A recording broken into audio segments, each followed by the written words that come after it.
The residents of Millfield awoke on Tuesday morning to find that a carnival had appeared overnight on the edge of town, where only an empty field had been the day before. No one remembered hearing trucks or construction during the night, and stranger still, the elaborate entrance archway advertised Pandora's Carnival of Desires, with a promise to fulfill your deepest wishes. Emily Chen, the town librarian, was the first to venture inside, drawn by a strange familiarity she couldn't explain, and a poster that seemed to feature her late husband's handwriting. Inside, games and food stands lined the midway, all unmanned yet fully operational, with lights that seemed to follow Emily's movements as she walked deeper into the carnival grounds. At the heart of the carnival stood a magnificent carousel where, to Emily's astonishment, one of the carved animals, a phoenix rising from ashes, bore the exact same birthmark as her husband had on his shoulder.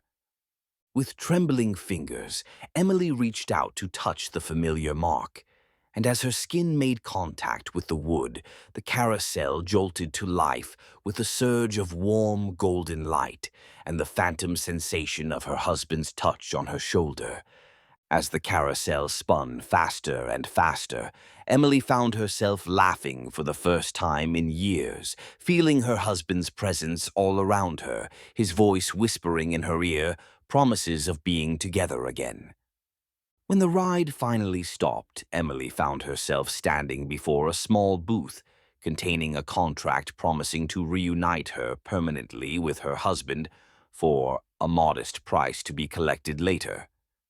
With the contract clutched in her hand, Emily stood at the carnival's exit as dusk fell, torn between the impossible promise of reuniting with her lost love and the growing certainty that whatever entity ran this carnival collected far more than the monetary price listed on the paper.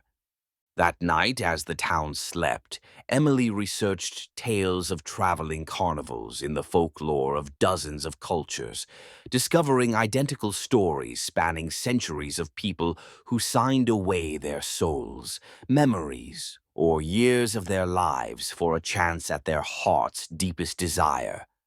By morning, Pandora's carnival had vanished completely, leaving behind only flattened grass and a single crimson ticket that found its way into Emily's pocket,